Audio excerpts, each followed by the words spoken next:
Hey guys, Anthony here at DayOneAuto, and we're going to show you a quick cool feature of why you want to change out your head unit and use it with an interface module like Idatalink Maestro. So we're going to go over here and we're going to scroll over. If you can see, we have gauges here for one.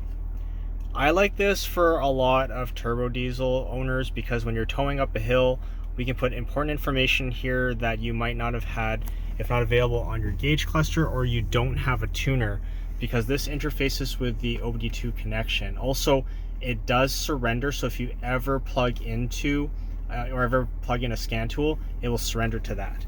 Another cool thing is the vehicle info over here. So this truck actually has a check engine light on it, and because we're interfacing with OBD2, we can check it and pull up what the code is and search it on our phone to see what that code means. So this truck actually has an EGR issue on it when we looked it up, so it's going to have to go to the mechanic shop for that. But those are cool features that we can add on to premium head units like this.